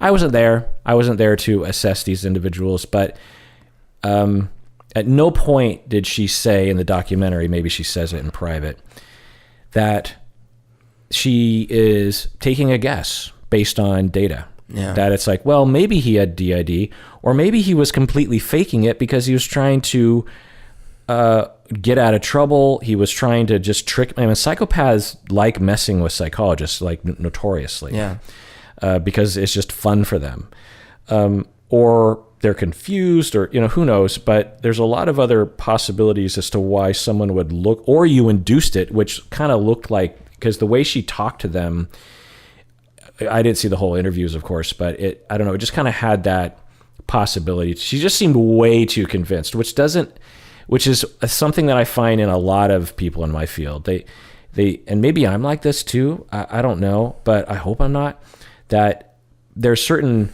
pet theories that certain psychologists and authors and experts will have, and they become completely convinced, for me, it's attachment theory. That would be something that I am bent towards, but at least I hope that I try to say, there's no way for me to prove what I'm saying. and you could have another model that could be perfectly valid. And this model just pulls all the ideas and the research and my observation and my own personal experience. It just makes sense to me. But you could make an argument. I would hope that I would say that. I mean, this happens in science beyond, like think about physics, right? Like that people have a certain hammer, everything looks like a nail. So it's like, I do string theory. So therefore I'm going to try my hardest to fit everything into that model. Right. So looking at my notes here, should we talk about Ted Bundy? But by the way, it was an interesting hypothesis that I think the uber hypothesis was that we assume that, a lot of murders and really bad things are committed by perfectly sane people with no issues. It's just that they're evil, right? But then there's this minority of people that are, okay, there's something very extremely wrong with them. And the hypothesis was actually, no. Every one of these individuals has some sort of damage that triggers their behavior. It's just that some of these individuals are way more damaged than others.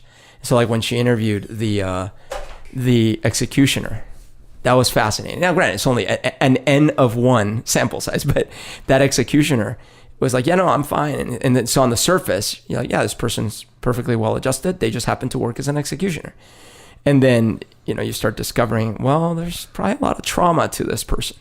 Right. Yeah. And some aggression. And that whole section I thought was extremely stupid, because the point I think she was trying to make, and the documentary was trying to make with her, is look at this totally quote unquote law-abiding individual, someone that, there's the executioner on one side, the good guy, and then we have the bad guy who's being killed. When if we look at the executioner, he's exactly like the killers. Right. He has traumas, he has a violent history, he seems calm and cool and collected.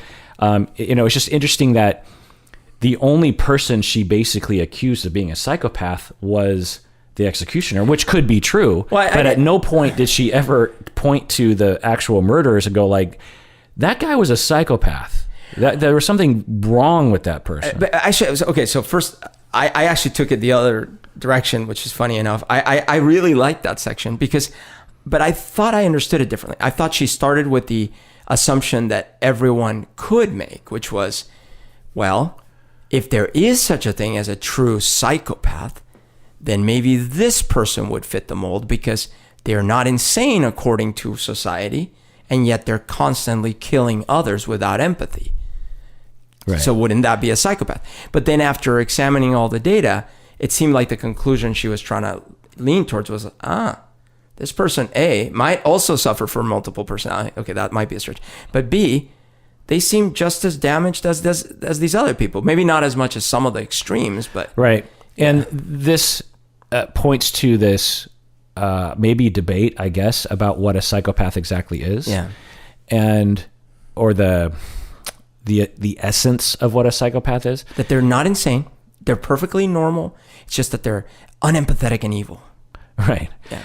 And the way that I see it is that due to biology and experiences, they do not have empathy for other people, and they consider other people to be tools to be used rather than attachment figures or humans to be respected. Right. And there is something quote unquote different about them, but there's Lady Gaga is probably different than other people too, right? Yeah. There's a lot of differences that make up the variety of humans.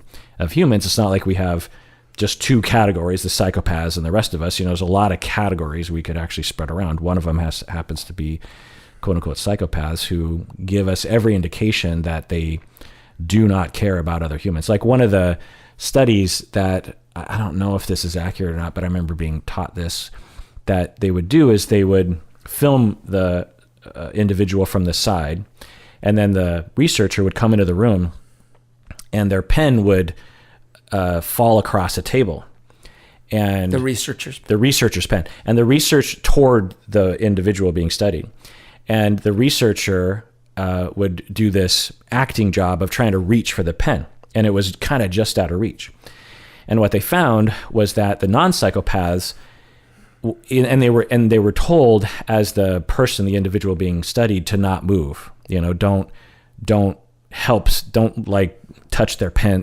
I don't remember what the thing was. Just don't move. And for the non-psychopaths, there would be this very small movement of leaning, of like, I want to help. But I was told not. Yeah, I want to help with the pen because it's like, she's trying to get a pen. I should help her. Whereas the psychopaths, there was no movement. That's crazy. Like they're just sitting there. Yeah. Because they don't have empathy, right? That's the difference. Right. There's something different. They don't have a neurological function or system that is similar to other humans. In the same way that if someone, I don't know, is very introverted, for example, that's a difference. Right. Someone's very extroverted, that's a difference. If you can't see red. That's a difference neurologically. Yeah. But if you have this difference of no empathy, which might involve, 3 to 100 different centers in the brain, then we see the behaviors that emerge from that typically, which are all the horrible things that happen. And that's where... Not murders. Psychopaths are usually just destructive socially and legally. Their vast majority of psychopaths never murder anybody. And it's interesting because statistically speaking, it would be pretty odd if members of gangs and the mob were all psychopaths, right? Like, how would they all magically find each other? Like, right. And yet many of them act as if they were psychopaths, right? You see... Right. And that was my argument about the executioner in my head, was that it's his job, in the same way that, for all of those executions, there's someone that pulls the plug or flips the switch or injects the poison. Are all those people Dr. Lewis psychopaths or have traumatic histories? No. Right. You just found the one person. You know what I mean? That's what I was saying. It was an N of one, but it is an interesting question because I don't think everyone could do that job. But that's the same thing, could be the same thing as saying, well, not everyone can do every job, right? Not everyone can be a surgeon. Yeah. Not everyone could be a dentist. Not everyone could be a plumber. Not everyone could be a septic system cleaner. But still, there is that question of why, right? And is the answer simply, and it could be a range. Sure, it could be a range. Some people could be simply more pragmatic. Yeah. It's like, well, yeah, no, actually, I do have nightmares, but you know what? Someone's got to do this job. Other people could actually be literally more inert to it. You know, like, actually, I don't feel much for these people. Or you have a belief system that completely meaningizes these situations such that it's not murder. Right. You're just doing what is going to happen. And you're just flipping a switch. And I mean, when I think about it, it's kind of grisly, but if I didn't do it, someone else would do it. So, you know, it's kind of interesting for me to be, you know, I kind of like to, everyone treats me a little differently. I get a little bit of extra pay, kind of, you know, puts me at the center of history. You know, I'm there when these happen. It's interesting, you know, like there's a lot of different things that could happen aside from the thesis of this documentary. I just remember, like, why are we going here? Like, you're talking to someone who has a job and he happens to have this kind of rough history. You know, I'm like, did you talk to all the other executioners to get a sample size going here? Because I don't know what your point is. I see your point there. Yeah, that is true, that it is cooking the data in that sense. Yeah. I still found it interesting. And it seemed like it seemed like, oh, I get it. You're against the death penalty.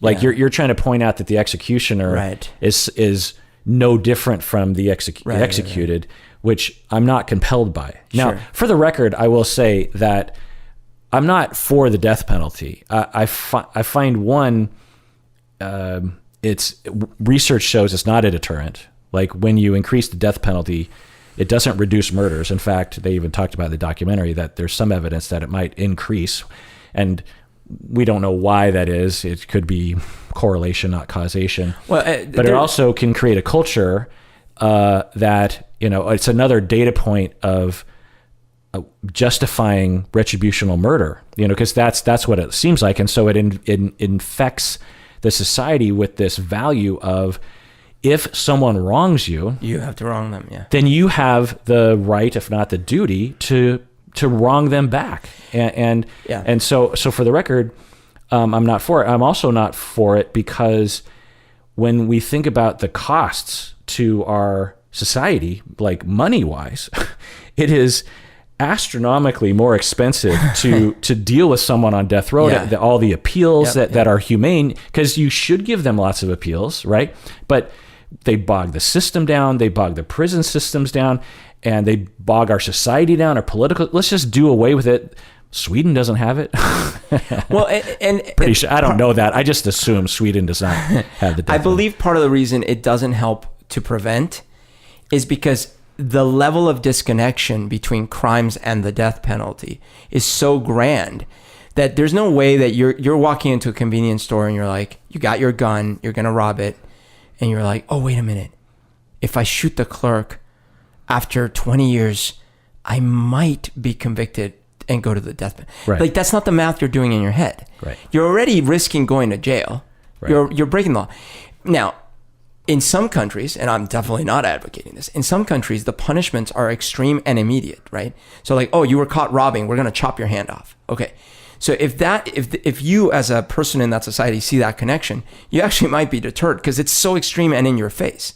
I'm not saying that's good, but in this society, there is no direct connection. So no one in the heat of passion or whatever is thinking, oh, but wait, what if I lose the appeals after 30 years? Yeah, well, particularly, you know, in some contexts where it's so much more important to save face, or you're so desperate for money to, you know, pay for food or something, you know.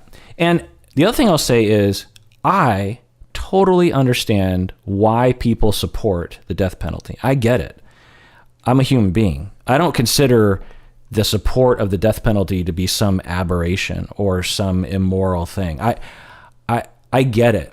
And I don't disparage those who are like, no, that person brutally murdered 15 people, including my sister.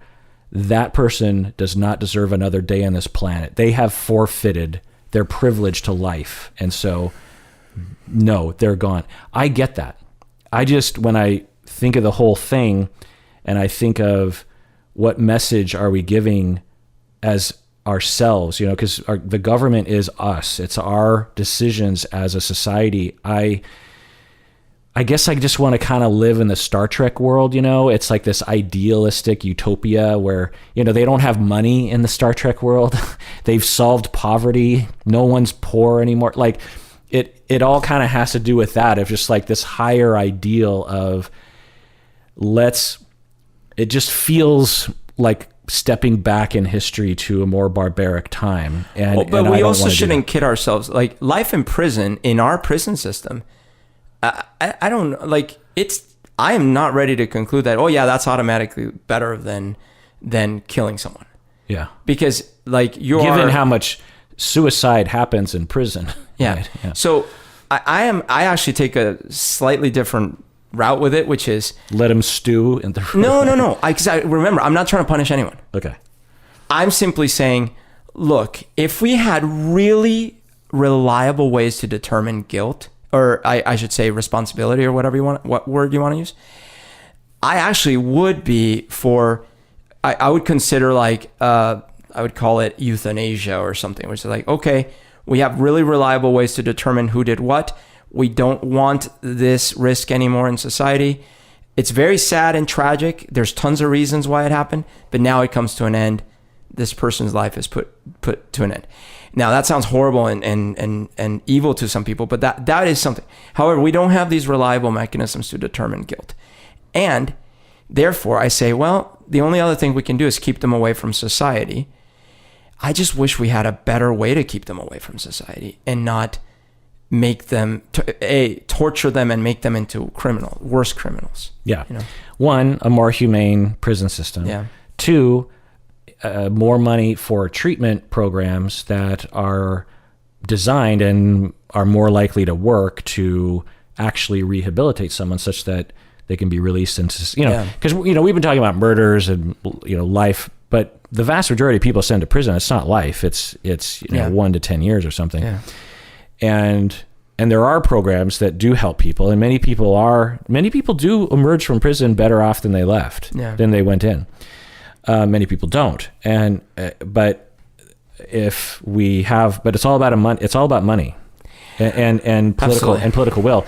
So we have to dedicate the funds to care.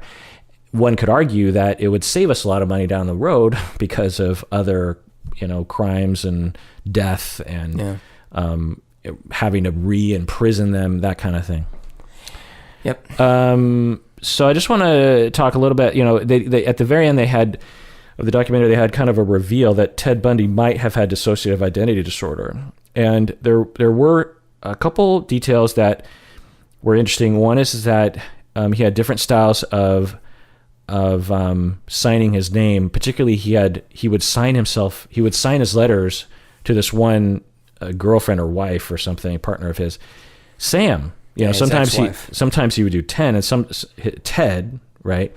And sometimes he would sign Sam, which was his grandfather, which is his grandfather's name, who theoretically was also a psychopath and was the one who genetically and behaviorally turned Ted into a burgeoning psychopath himself. Yeah. And often dissociative identity disorder individuals will incorporate names from their family. They will and that's common, that will internalize the abuser. The other piece of evidence is that when he talked about the killing, he would say it was the entity. These are extremely circumstantial pieces of evidence pointing towards dissociative identity disorder. I imagine that if he actually had it, there would be so much more data because he was studied and interviewed and he talked a lot, right? And so she actually was called in during the Ted Bundy case and diagnosed him with bipolar, which I found to be dubious, given what I know about Ted Bundy. It's possible, but the evidence she gave was not convincing to me, which just points to this thing that this is another reason I kind of mentioned this about forensic psychology, is that my perception is, and I apologize to you forensic psychologists out there, but if you're one of these people, I hope that you are aware enough to avoid this, which is that forensic psychologists are kind of like the top of the pyramid in a lot of ways. If a forensic psychologist says something like Ted Bundy, I evaluated him, he has bipolar for the following reasons. There's not a lot of people who are going to argue with you, because not lay people are going to like, well, what do I know? Yeah. Non-forensic psychologists are going to be like, well, you're a forensic psychologist. This is your thing. You understand. And you evaluated this person. And you actually, evaluated him.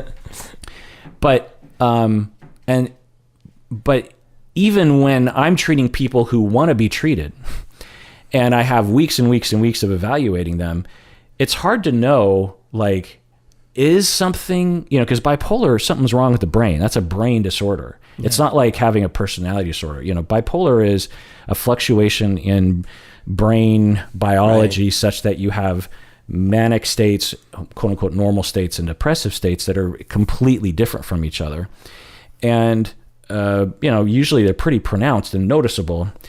And I just find that a lot of forensic psychologists are extremely sure of themselves. And when I was being taught and supervised by other forensic psychologists, I would often ask, well, okay, how do you know?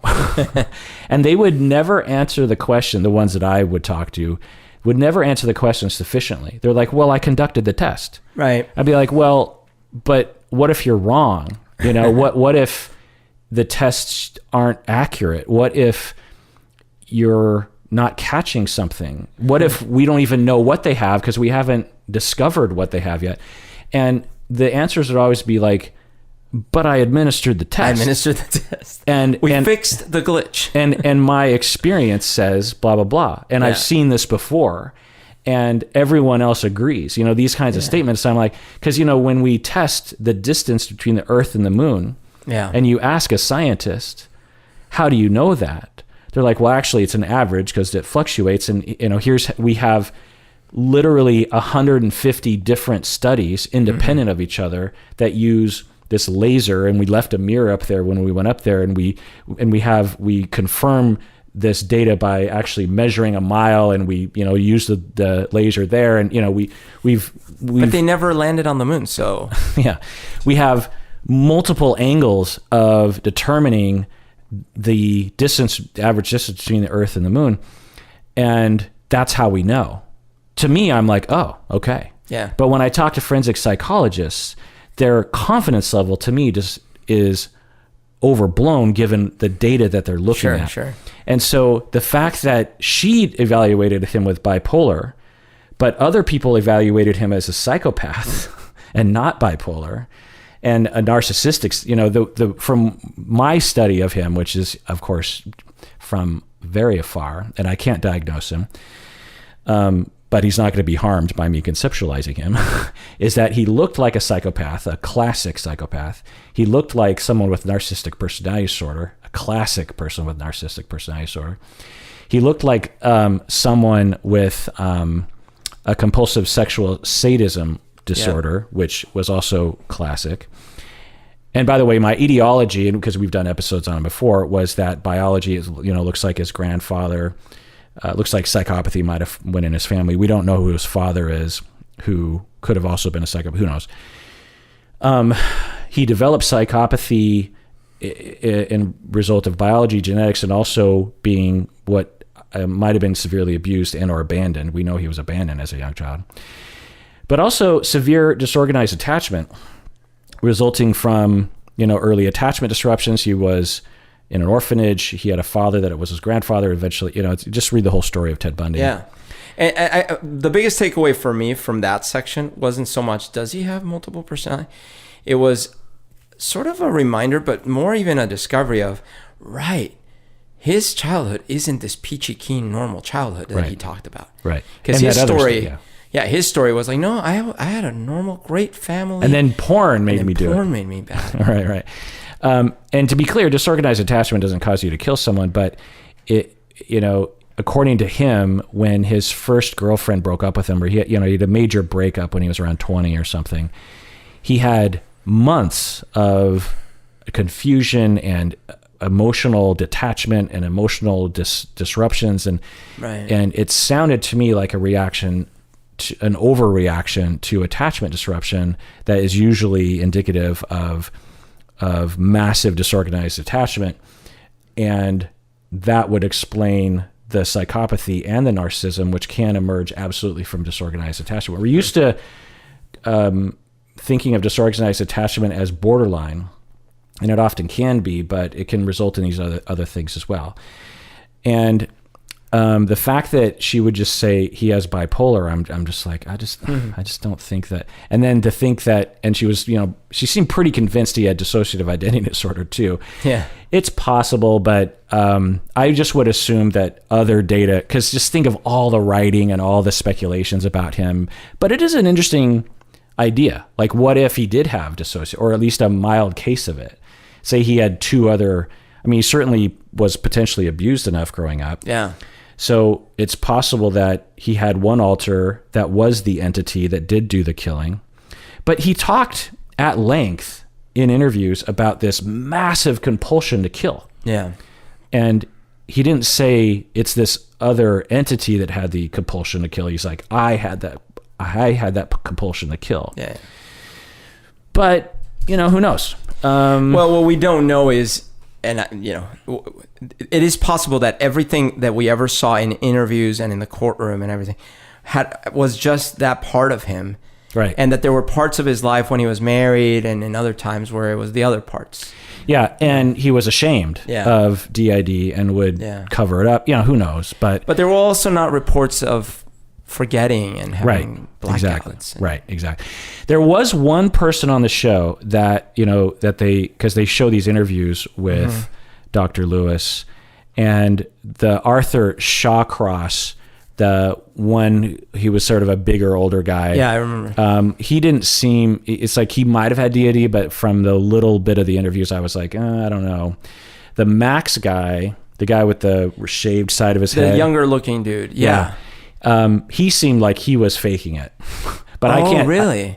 But I can't tell. Okay. Yeah, because he had more of a movie version. Because I see. DID, like you said earlier, changing voices and all that stuff, like that can happen, but it's not as common. Okay. Because a typical person with DID will have 30 alters. You can't have 30 accents, or that's kind of hard to pull off. Unless you're a great actor. Right. But it's much more common to not as an outsider tell. It's way more Hollywood. You can, certainly there are examples of alters like, whoa, that person looks like a 5-year-old child right now. But in the person that I've treated with DID, it's much more subtle. The person who actually looked like they might have had it was John Frank Garrett. He was the white dude with the Southern accent. Oh yeah. He was the one that was like, my Aunt Barbara said I'm not going to go to jail. That's why everything's fine. And when you saw his interview, let's see, was it? Yeah. When you see his interview, it did look legit. Yeah. And because the way that it happened for him was, usually when people transition, there'll be kind of like this little tiny seizure-ish, like little state that they'll go into, as a switch. And he seemed to have that. And he also wasn't, I can't remember what I saw in the interview, but he wasn't like, yeah, I have DID. He wasn't like that one Max guy seemed like, this is fun. I gotta I gotta act all these different parts. He seemed to almost kind of revel in that experience. Whereas the John Frank Garrett guy, as he's being interviewed, it didn't look like he was enjoying the switching. Yeah. It didn't look like, ooh, now I got to play the Zen. Like literally, Max, he had a Zen monk alter, which can happen. But anyway, so I just wanted to point that out. Like, if you want to see examples of tiny bits of interviews with these murderers, and by the way, we'll say again, people with DID should not be associated with murder. People with schizophrenia should not be associated with murder. These people killed because they made a choice. Maybe their disorder had something to do with it. Maybe their trauma had something to do with it.